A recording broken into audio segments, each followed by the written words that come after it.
সুপ্রিয় শিক্ষার্থীরা আসসালামু আলাইকুম। আজকে আমরা কোষ রসায়নের বা জৈব রসায়নের খুব গুরুত্বপূর্ণ একটি টপিকস নিয়ে আলোচনা করব। এটি হচ্ছে অ্যামাইনো অ্যাসিডস, এর বৈশিষ্ট্য, গঠন, প্রকারভেদ এবং গুরুত্ব সম্পর্কে আমরা আলোচনা করব। আশা করি ভিডিওটি তোমাদের উপকারে আসবে। আর ভিডিওটি যদি তোমাদের ভালো লাগে অবশ্যই এখানে লাইক দিবে এবং এটি যাতে আরও বেশি প্রচারিত হয়, আরও বেশি শিক্ষার্থীর কাছে পৌঁছায়, উপকারভোগীর কাছে পৌঁছায়, সেই জন্য আমার ভিডিওটি শেয়ার করার জন্য অনুরোধ করছি।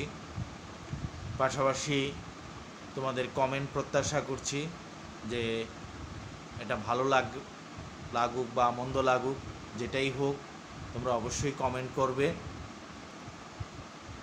আর এটা যদি ইউটিউব চ্যানেলে দেখে থাকো তাহলে অবশ্যই সাবস্ক্রাইব করার জন্য অনুরোধ করছি। আমরা পাশাপাশি আরেকটা বিষয় আলোচনা করব, সেটা হচ্ছে যে অ্যামাইনো অ্যাসিডের মধ্যে 20টা অ্যামাইনো অ্যাসিড রয়েছে যারা প্রোটিন তৈরিতে অংশ নেয়। সেই অ্যামাইনো অ্যাসিডগুলা কিভাবে সহজে মনে রাখা যায় সেই বিষয়টাও আমরা এই ভিডিওতে আলোচনা করব। অ্যামাইনো অ্যাসিড আবিষ্কার হয়েছিল 1902 সালে। এরা প্রোটিনের একটা গুরুত্বপূর্ণ উপাদান হিসাবে বা গাঠনিক উপাদান হিসাবে আবিষ্কার হয়। আবিষ্কারটি করেছিলেন এমিল ফিশার এবং ফ্রান্স হফমিস্টার, এবং এই জন্য তারা নোবেল পুরস্কার পেয়েছিলেন। অ্যামাইনো অ্যাসিডের গঠনটা খুব সহজ। এখানে মাঝখানে একটা কার্বন থাকে এবং কার্বনের যে 4টা বাহু থাকে সেই 4টা বাহুর মধ্যে একটা বাহুতে থাকবে অ্যামাইনো গ্রুপ আর একটা বাহুতে থাকবে কার্বক্সিল গ্রুপ। এই দুইটা হচ্ছে তাদের শনাক্তকারী একটা বৈশিষ্ট্য, যে অ্যামাইনো গ্রুপ এবং কার্বক্সিল গ্রুপ থাকতেই হবে। আর আমরা সাইড চেইন হিসাবে যেটা আর দেখি, সেই আরের কারণে বিভিন্ন ধরনের অ্যামাইনো অ্যাসিড হয়ে থাকে। বিভিন্ন ধরনের অ্যামাইনো অ্যাসিড 20 ধরনের বা এর বাইরেও অনেক ধরনের অ্যামাইনো অ্যাসিড আছে। তাদের মধ্যে মূল পার্থক্যটা হচ্ছে সাইড চেইন বা আরের যে ভ্যালুটা, যে আরের মধ্যে কোন উপাদানটা বসে সেটার উপর ভিত্তি করেই বিভিন্ন ধরনের অ্যামাইনো অ্যাসিড হয়ে থাকে। আমরা এখানে 20 ধরনের অ্যামাইনো অ্যাসিডের সংকেত দেখতে পাচ্ছি, যে গ্লাইসিন যেটা আছে, গ্লাইসিনের আরের স্থলে এইচ বসে। অ্যালানিন যেটা আছে তার জায়গায় আরের স্থলে সেখানে CH3 বসে। ভ্যালিন যেটা আছে সেটা হচ্ছে CH3 লিউসিন আমরা দেখতেছি যে CH3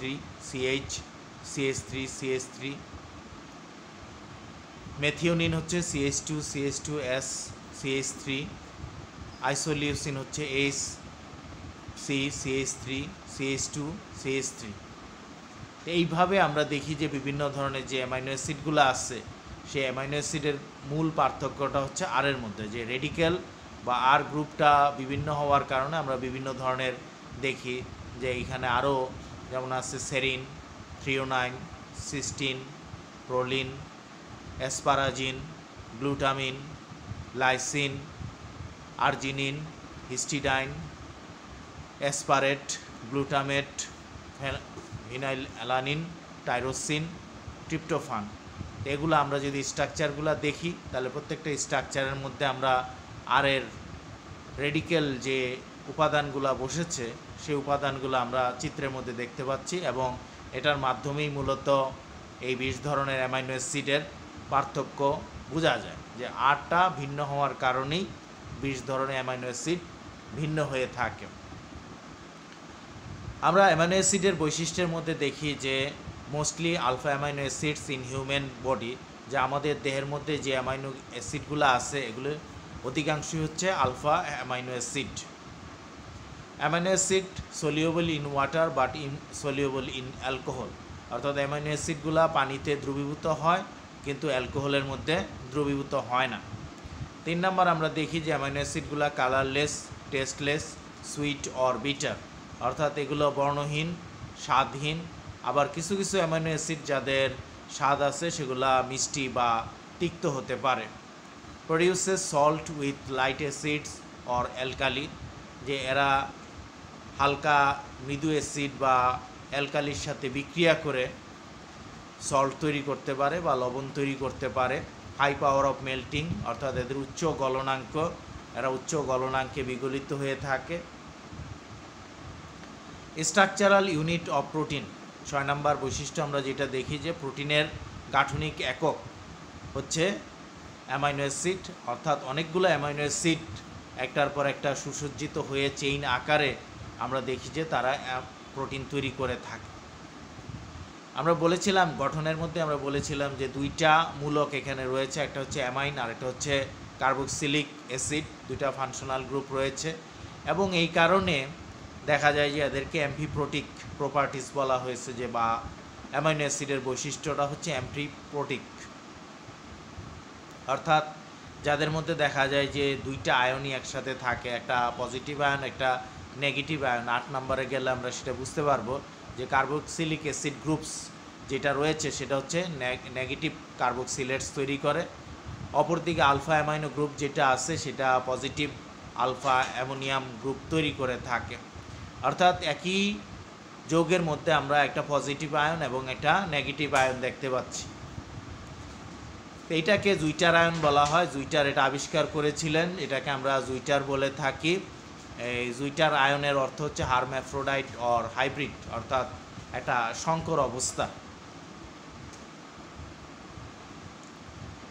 classification of amino acid, আমরা অ্যামাইনো অ্যাসিডকে বিভিন্ন ভিত্তিতে ভাগ করতে পারি বা প্রকারভেদ করতে পারি। এখানে যেটা বলা হয়েছে সেটা হচ্ছে on the basis of necessity of human body, অর্থাৎ মানব দেহের মধ্যে এর চাহিদা বা প্রয়োজন অনুসারে এগুলোকে আমরা দুইটা গ্রুপে ভাগ করতে পারি। এটা হচ্ছে ইজেনশিয়াল অ্যামাইনো অ্যাসিড আর এটা হচ্ছে নন ইজেনশিয়াল অ্যামাইনো অ্যাসিড।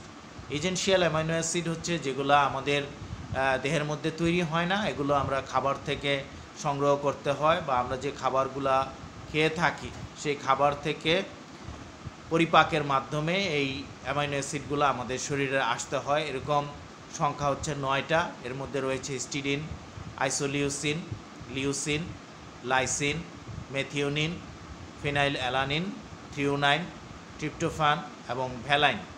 এখানে একটা গুরুত্বপূর্ণ বিষয় সেটা হচ্ছে যে শিশুদের ক্ষেত্রে দেখা যায় যে এই ইজেনশিয়াল অ্যামাইনো অ্যাসিডের সংখ্যা হচ্ছে 10টি, তার মধ্যে অতিরিক্ত যেটি আছে সেটি হচ্ছে আর্জিনিন। একইভাবে এখানে 10টা হওয়ার কারণে বাকি 10টা হচ্ছে শিশুদের ক্ষেত্রে নন ইজেনশিয়াল।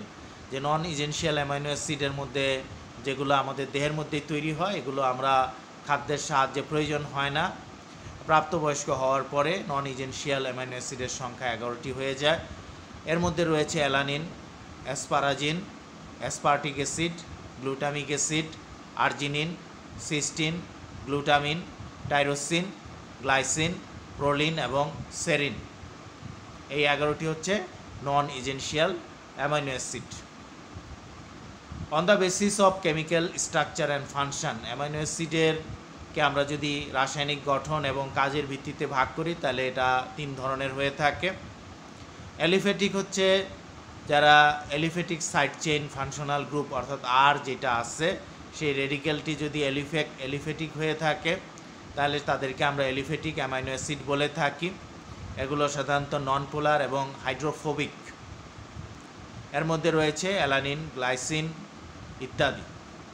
অ্যারোমেটিক হচ্ছে যারা অ্যারোমেটিক সাইড চেইন যুক্ত, যেমন বেনজিন, এদেরকে আমরা অ্যারোমেটিক বলে থাকি। এরাও রিলেটিভলি বা আপেক্ষিকভাবে নন পোলার। এর মধ্যে রয়েছে টাইরোসিন এবং phenyl alanine. Heterocyclic amino acid হচ্ছে যারা বিভিন্ন ধরনের, এগুলোর বাইরে অ্যালিফ্যাটিক এবং অ্যারোমেটিকের বাইরে যারা বিভিন্ন ধরনের ফাংশনাল গ্রুপ বা আর হিসাবে যে ফাংশনাল গ্রুপ থাকে বিভিন্ন ধরনের থাকে, তাদেরকে আমরা একসাথে হেটেরোসাইক্লিক বলে থাকি। এগুলোর মধ্যে রয়েছে ফ্লোরিন, হাইড্রোক্সিফ্লোরিন, হিস্টিডিন এবং tryptophan. Classification of amino acids on the basis of protein formation, অর্থাৎ প্রোটিন তৈরির ক্ষেত্রে যে অ্যামাইনো অ্যাসিডগুলা কোন অ্যামাইনো অ্যাসিডগুলো অংশ নেয় আর কোনগুলা অংশ নেয় না, এরা 2 ধরনের। প্রোটিনোজেনিক হচ্ছে যারা প্রোটিন তৈরিতে অংশ নিয়ে থাকে, এগুলোকে 20টা অ্যামাইনো অ্যাসিড যেগুলো আমরা স্ট্রাকচার সহ প্রথমেই আলোচনা করেছিলাম, তারা হচ্ছে প্রোটিনোজেনিক। আর নন প্রোটিনোজেনিক হচ্ছে যে যারা যে অ্যামাইনো অ্যাসিডগুলো প্রোটিন তৈরিতে অংশ নেয় না কিন্তু আমাদের দেহের মধ্যে বিভিন্ন ধরনের মেটাবলিক কার্যক্রমের সাথে জড়িত থাকে তাদেরকে আমরা নন প্রোটিনোজেনিক বলে থাকি। এগুলোর সংখ্যা অনেক, প্রায় 700-র মতো অ্যামাইনো অ্যাসিড এই পর্যন্ত আবিষ্কার হয়েছে। তার মধ্যে আমরা দেখি যে 300 হচ্ছে উদ্ভিদজাত, যে যারা উদ্ভিদে পাওয়া যায় এরকম অ্যামাইনো অ্যাসিড নন প্রোটিনোজেনিক অ্যামাইনো অ্যাসিডের সংখ্যা প্রায় 300টি। আর সব মিলিয়ে উদ্ভিদ প্রাণী মিলিয়ে প্রায় 700-র উপরে নন প্রোটিনোজেনিক অ্যামাইনো অ্যাসিড রয়েছে। আমরা ভিডিও শুরুতে বলেছিলাম যে এই 20টি অ্যামাইনো অ্যাসিড আমরা কিভাবে প্রোটিনোজেনিক অ্যামাইনো অ্যাসিড আমরা কিভাবে মনে রাখতে পারি, সেটা মনে রাখার একটা সূত্র আমরা ব্যবহার করতে পারি, যে লিল, এমবি, এসপি, টাট, হাকাক, টিজি, গ্যাপ। এখানে লিল যেটা আছে, লিল দিয়ে হচ্ছে প্রথম এল হচ্ছে লিউসিন, তারপরে আই হচ্ছে আইসোলিউসিন, তারপরে এল হচ্ছে লাইসিন, এরপরে এমভি, এম হচ্ছে মেথিওনিন এবং ভি হচ্ছে ভ্যালিন। এসপি, এস দিয়ে হচ্ছে সেরিন, পি দিয়ে হচ্ছে প্রোলিন। টাট যেটা, টি দিয়ে হচ্ছে থ্রিওনাইন, এ দিয়ে হচ্ছে অ্যালানিন এবং টি হচ্ছে লাস্টের টি হচ্ছে টাইরোসিন। এরপরে হাকাক, টিজি, গ্যাপ যেটা আছে, এইচ দিয়ে হচ্ছে হিস্টিডিন, এ দিয়ে হচ্ছে অ্যাসপারাজিন, সি দিয়ে সিস্টিন, এ দিয়ে আর্জিনিন, জি দিয়ে হচ্ছে গ্লাইসিন। টিজি, টি দিয়ে হচ্ছে ট্রিপ্টোফান, জি দিয়ে হচ্ছে গ্লুটামিন। গ্যাপ, জি দিয়ে হচ্ছে গ্লুটামিক অ্যাসিড, এ দিয়ে হচ্ছে অ্যাসপার্টিক অ্যাসিড এবং পি দিয়ে হচ্ছে phenyl alanine. Functions of amino অ্যাসিডের মধ্যে দেখি যে অ্যামাইনো অ্যাসিড কী কী কাজ করে থাকে, এবং এটা জীবদেহের জন্য অত্যন্ত গুরুত্বপূর্ণ, কারণ আমাদের দেহের মধ্যে যত প্রোটিন তৈরি হয়ে থাকে সমস্ত প্রোটিনের গাঠনিক উপাদান হচ্ছে অ্যামাইনো অ্যাসিড। সেই জন্য প্রোটিনের গাঠনিক উপাদান হিসাবে অ্যামাইনো অ্যাসিড আমাদের জন্য অত্যন্ত গুরুত্বপূর্ণ, এবং অ্যামাইনো অ্যাসিড তৈরি হয় বলেই প্রোটিন তৈরি হয়ে থাকে। 2 নম্বর আমরা যেটা দেখি যে play important role in hormone and enzyme synthesis, অর্থাৎ হরমোন এবং এনজাইম তৈরি করতে গেলে প্রোটিন লাগবে। হরমোন এবং এনজাইম প্রোটিন দ্বারা গঠিত, সেই কারণে অবশ্যই সেখানে অ্যামাইনো অ্যাসিডের গুরুত্বপূর্ণ ভূমিকা রয়েছে। 3 নম্বর আমরা দেখি যে responsible for breaking down food, অর্থাৎ খাদ্য পরিপাক করার জন্য যে এনজাইমগুলো কাজ করে সেই এনজাইমের গাঠনিক উপাদান হচ্ছে অ্যামাইনো অ্যাসিড। রিপেয়ারিং টিস্যু, আমাদের টিস্যু যেগুলো আছে ক্ষতিপূরণ করার জন্য বা পরিপূরণ করার জন্য সেখানে রিপেয়ারিং টিস্যু যেটা আছে সেই টিস্যুগুলা রিপেয়ার করার জন্য আমরা দেখি যে প্রোটিনের প্রয়োজন হয়, এবং প্রত্যক্ষভাবেই সেই প্রোটিন অ্যামাইনো অ্যাসিড দ্বারা তৈরি হয়ে থাকে। বিল্ডিং মাসল, আমাদের যে মাংসপেশি তৈরি হয়। ইন্টারমিডিয়েটিং মেটাবলিজম, আমাদের বিভিন্ন ধরনের যে বিপাক ক্রিয়া বা রাসায়নিক ক্রিয়াগুলো সংঘটিত হয় সেখানে প্রোটিনের ভূমিকা রয়েছে। গ্রোথ, আমাদের যে বৃদ্ধি, সেখানে প্রোটিন এবং অ্যামাইনো অ্যাসিডের ভূমিকা রয়েছে। And other body functions. Urea synthesis, আমরা দেখি যে ইউরিয়া তৈরি হইতে গেলে অ্যামোনিয়া লাগবে। অ্যামোনিয়া অ্যামাইনো অ্যাসিড থেকে আসে অ্যামোনিয়া, এবং সেখান থেকে ইউরিয়া তৈরি হয়ে থাকে। ইমিউন সিস্টেম, যেটা আমাদের রোগ প্রতিরোধ ক্ষমতা, সেখানে যে অ্যান্টিবডি বা অ্যান্টিজেন তৈরি হয়, আমাদের শরীরের মধ্যে অ্যান্টিবডি তৈরি হয়ে থাকে, সেই অ্যান্টিবডি প্রোটিন দ্বারা গঠিত, এবং সেই প্রোটিনের একক হচ্ছে amino acid. PH control in body, আমাদের দেহের মধ্যে যে অ্যাসিড এবং ক্ষারের তারতম্য, আমাদের যে রক্তের মধ্যে যে তরল পদার্থ রয়েছে সেই তরল পদার্থের তারতম্য বা ভারসাম্য সেটা রক্ষা করার জন্য এখানে অ্যামাইনো অ্যাসিড ভূমিকা রাখে।